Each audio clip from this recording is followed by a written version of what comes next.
So I've learned that in my own life, especially my Christian walk and in our marriage, if there's a crack in your foundation, the Lord will reveal that to you so you can go back and fix it.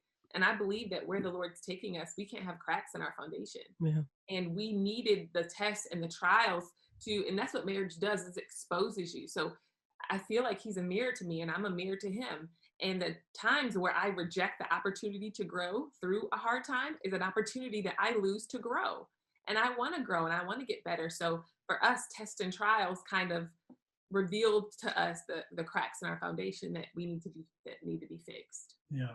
Because the world now, they'll tell you, man, when you fall down, get up quick, go. You're going through it, hurry up, get out of it. But I think that's what's really wrong with us. Yeah. I mean, even when you look at finances, when you look at money problems and things like that, it's like our issues spring out of our foundation. And I think that even when you look at our world today, we have so much undealt with trauma that we don't deal with. So then we hurry up and we get married because we think marriage is a solution. And then you get married and then you still have trauma. And then you go to school because you think a degree is a solution. And you get a degree and you still have trauma. And the trauma is what now leads you to now overspend. Because now you're buying crap because you think that me buying this crap is going to somehow fill the voids of my trauma.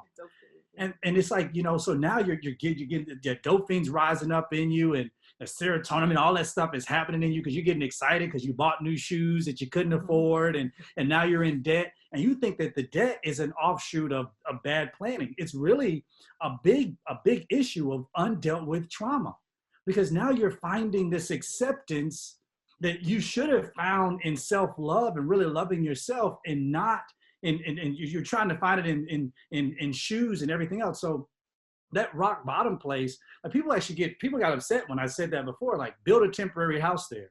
Because they're like, well, no, we got to hurry up and get out of this.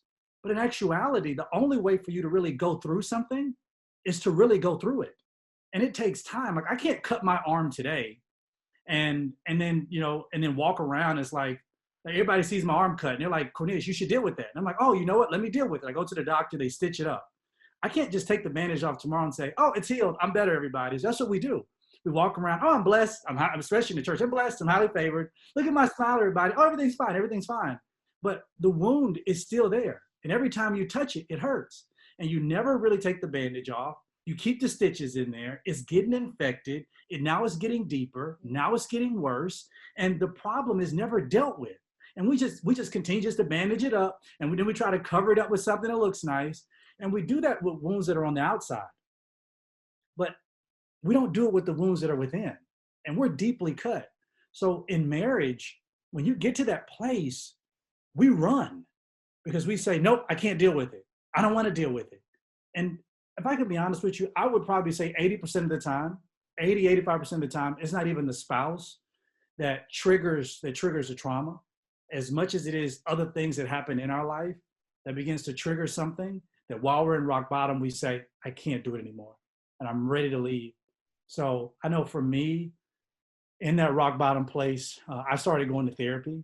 When before I said, I'm not doing therapy because I don't feel like there's nothing therapy can offer me. And I said, I'm gonna start going to therapy. So therapy started helping me.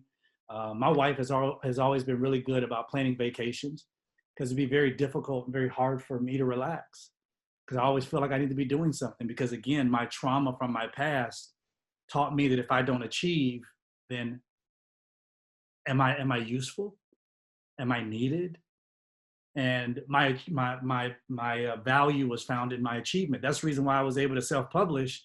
What was it?